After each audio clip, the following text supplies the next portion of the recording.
KBR Prime, podcast for curious mind.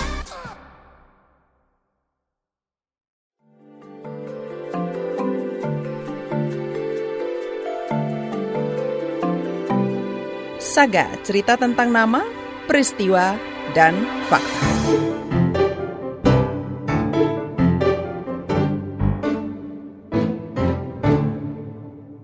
Komisi Pemilihan Umum KPU berulang kali dijatuhi peringatan keras oleh Dewan Kehormatan Penyelenggara Pemilu DKPP. Salah satunya karena melanggar ketentuan keterwakilan perempuan di pencalonan pemilu legislatif. Aturan pembulatan ke bawah yang dibuat KPU mempersempit peluang perempuan berpartisipasi di politik. KPU digugat dan kalah di MA, Bawaslu, hingga DKPP. Tetapi nihil tidak lanjut. Hingga hari ini pencoblosan 267 dapil tak memenuhi 30% keterwakilan perempuan. Kalangan masyarakat sipil khawatir jumlah legislator perempuan bakal makin sedikit. Mengapa?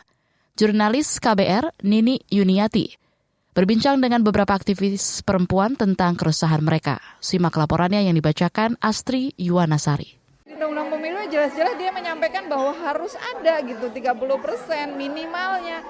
Eka Ernawati mesti bersiap dengan apapun hasil pemilu legislatif 2024. Ia khawatir jika jumlah perempuan yang lolos ke DPR berkurang. Artinya makin berat peluang meloloskan produk undang-undang yang berpihak pada perempuan. Jelas sekali terasa perbedaannya ya. Antara anak perempuan dan laki-laki yang perspektifnya hanya 1-2 lah yang perspektifnya bagus. Mereka mempunyai perspektif korban juga baik, itu hanya 1-2. Tapi selebihnya saya rasa dunia mereka masih patriarkis. Eka adalah aktivis Koalisi Perempuan Indonesia atau KPI, LSM yang sudah puluhan tahun memperjuangkan kesetaraan gender. Sejumlah regulasi pro perempuan berhasil mereka advokasi. Salah satunya Undang-Undang Tindak Pidana Kekerasan Seksual atau UU TPKS yang diketok pada 2022 setelah diperjuangkan selama 10 tahun. Eka terlibat dalam proses lobi. Tak dipungkirinya lebih mudah meyakinkan anggota Dewan Perempuan ketimbang laki-laki. Istilahnya kita bisa masih mau menyampaikan bagaimana misalnya mereka mengembalikan ke diri sendiri apabila merasakan itu apa yang terjadi, itu istilahnya pendekatannya masih lebih baik lah ya ketimbang terhadap laki-laki itu. Pengalaman serupa dialami Lilis Listiowati, Direktur Eksekutif Kalyana Mitra, yang sejak 2004 mengadvokasi sejumlah undang-undang berperspektif perempuan. Misalkan pengalaman kami ketika RUU TPKS sudah jelas, yang menjadi korban dari kekerasan seksual itu kan dominannya pada perempuan. Jadi sensitivitas untuk kemudian memahami bahwa undang-undang TPKS penting itu di laki-laki nggak terlalu kuat. Dulu juga pas undang-undang perkawinan gitu, ketika ada isu poligami aja, kita minta bahwa asas itu diganti menjadi monogami, yang ribut ya laki-laki lah. Lilis membayangkan tugasnya bakal lebih berat apabila jumlah politisi perempuan di DPR makin sedikit. DPR hasil pemilu 2019 saja hanya diisi 20% perempuan. Bagaimana dengan pemilu 2024, pikir Lilis? Peluang perempuan menjadi legislator justru dibonsai oleh penyelenggara pemilu, KPU, dengan menerbitkan aturan pembulatan ke bawah terkait keterwakilan perempuan di daftar caleg. Padahal di UU Pemilu sudah ditetapkan presentasenya minimal 30%.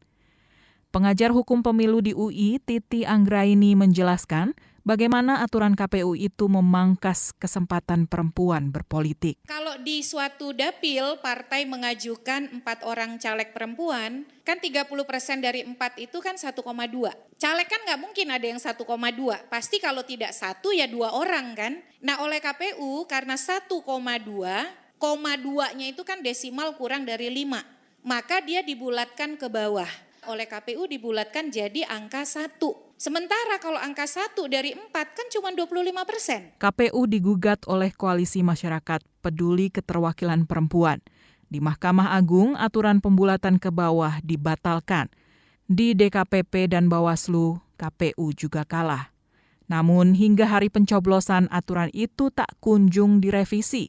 Daftar caleg pun tak berubah. Ini adalah pemilu pertama sejak pemilu 2014 di mana di DPR dan DPRD terdapat daftar calon yang kurang dari 30%. Yang sekarang di DPR itu 267 daftar caleg DPR dari 17 partai yang kurang dari 30% perempuan. Di DPRD itu ribuan, Mbak. Titi menyebut keberadaan perempuan di parlemen berkontribusi signifikan pada lahirnya regulasi berperspektif gender. Undang-undang tindak pidana kekerasan seksual itu harus diakui sinergi politisi perempuan dan gerakan luar parlemen itu kan membuahkan success story yang cukup baik gitu. Lalu revisi undang-undang perkawinan dari usia yang berbeda laki-laki perempuan menjadi 19 tahun. Representasi substantif itu yang kita harapkan itu bisa makin baik ketika kita lebih punya banyak politisi perempuan di parlemen. Hampir rata-rata undang-undang yang berperspektif perempuan itu susah karena kurangnya keterwakilan perempuan di dalam parlemen. Ami Amalia adalah bekas anggota DPR dari fraksi PAN.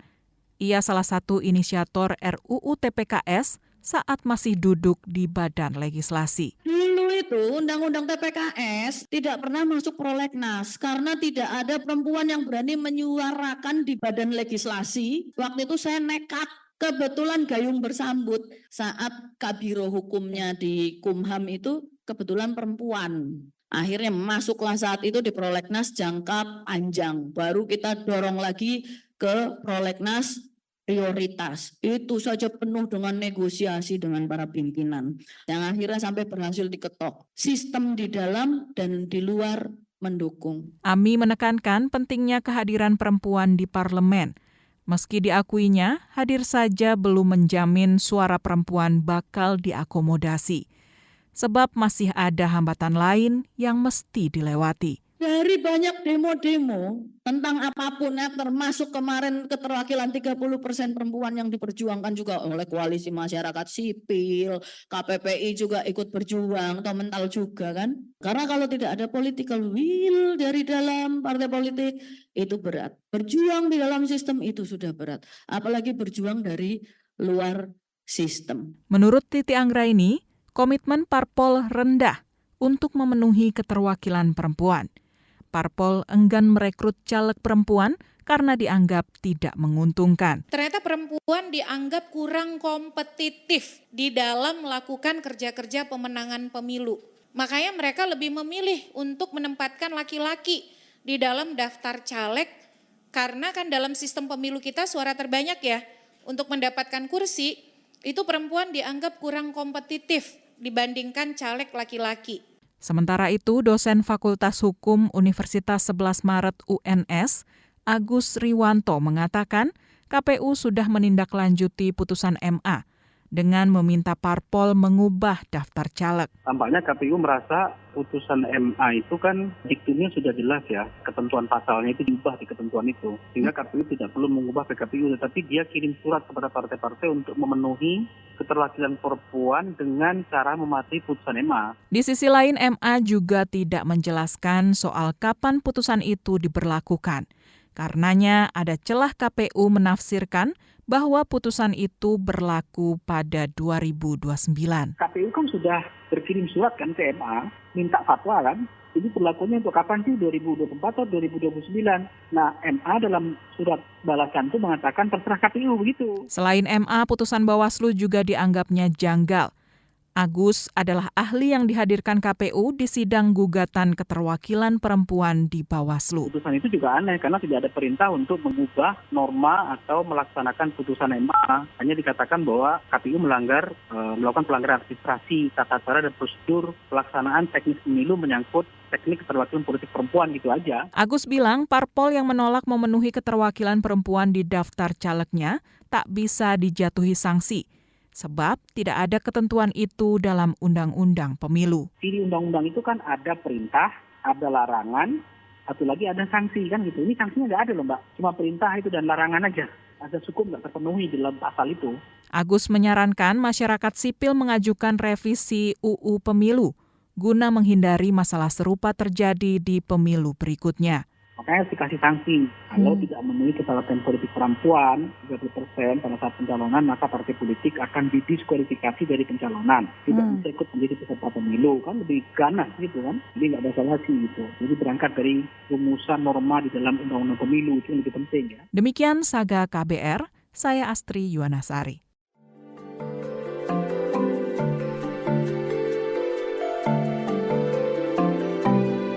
Saga, cerita tentang nama, peristiwa, dan fakta.